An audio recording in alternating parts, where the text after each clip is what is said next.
Индианаполис шаарынан өтүп баратып, ар дайым ушул жерине кирип кетип турабыз. Түп-түз барганда бир кооз фонтан бар. Ошол жака ар дайым келип турабыз.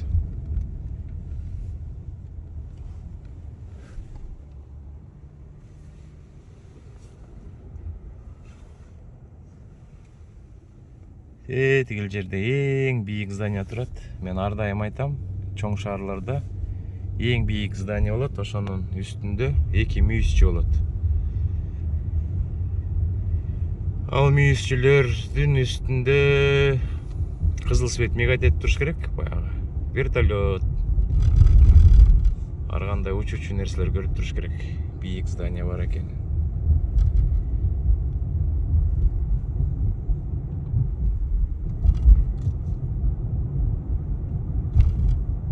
Ушул жерде азыр кичине бир жарым саат, 1 саат жолубуз, тартабыз.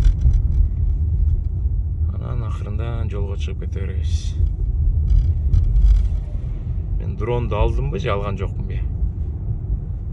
Ошону көрүш керек, билиш керек. Америкада скверлер абдан көп да. Чоң шаарларда дагы ушундай скверлерди абдан көп кылышат. Кишинин санына жараша болот го, мына карасаңыздар. Могул жерде эмне деген скамейкалар бар.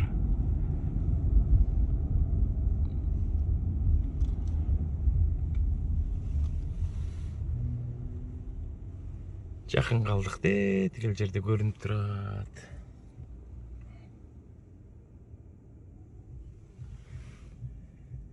Чоң бир здание салынаттыр.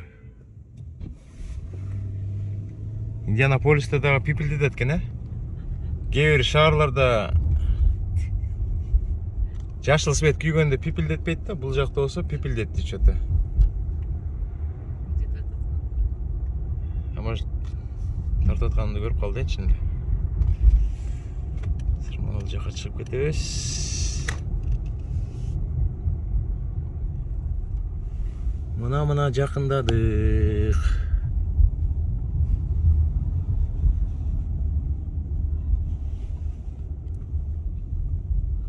Бир светофор калды. Ушул светофордон өтсөк, биз ар дайым келип жүргөн жер болот.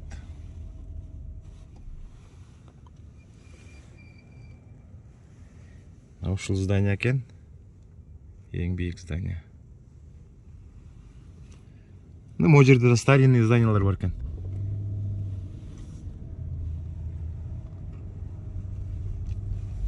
Ушул жерде место издейли азыр.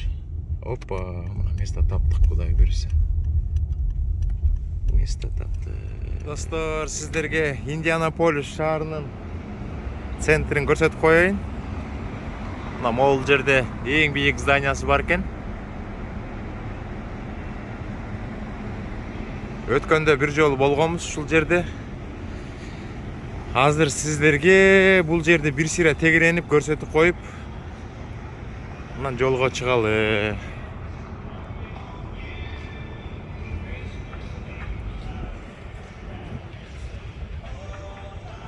Могул жерде елка катары кооздогон окшойт, кечинде күйөт экен.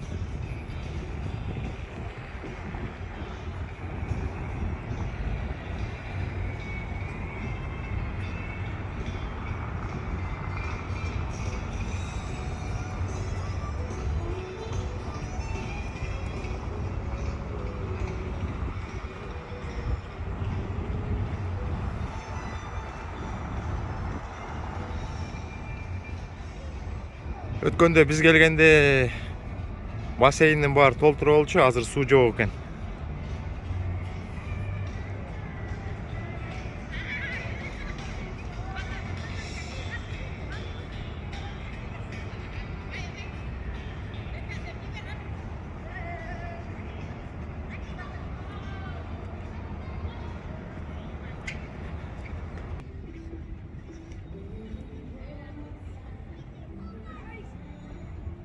Бул жак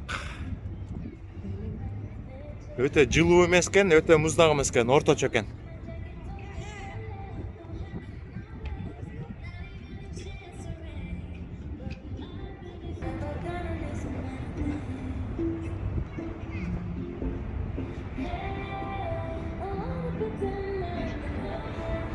Бул жакта музыка чыгып атат. Ошо музыка чыкканда жазылып калса, копирайт деп YouTube кой бербей коет да.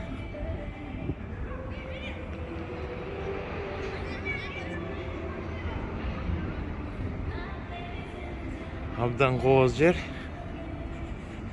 Мекендештерге де насип болсун. Индианаполиска келип калсаңыздар, ушул жерди көрүп кетсеңиздер сонун болот. Полицейский машина турат бул жакта.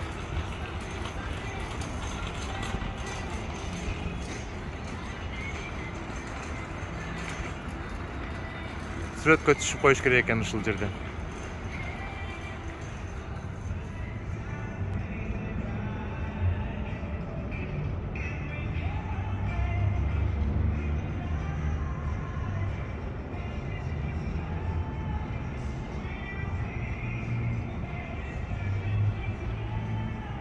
Ушундай кооздуктарды көрдүк. Эми шашпай Чикаго шаарына чыга берсек болот экен, достор.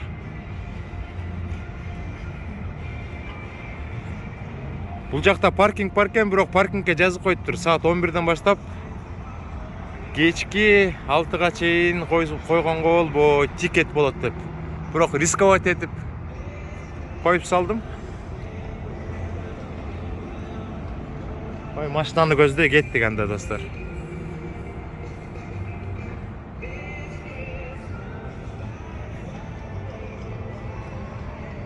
Мурда биз келгенде ушулар жок болчу. Буларды жаңа эле коюшуптур.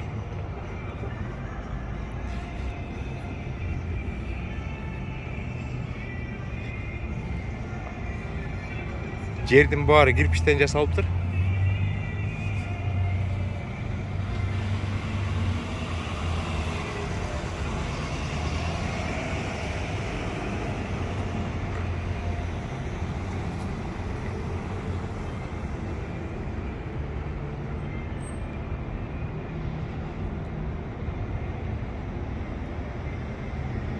Паркинг төлөй турган машинкалары. Ар бир штаттыкы ар кандай болот, түшүнбөйсүң. Башында келгенде окуп таанышыш керек. Мына бул жака тикет чыктап кеттир. Бул адам машинасын коюптур. Индианаполистин тикети сары болот экен. Эми бул жерде бир 30-35 доллар төлөш керек.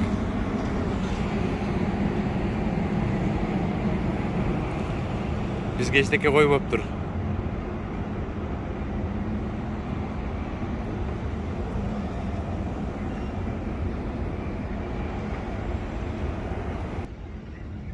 Достор, ошондой.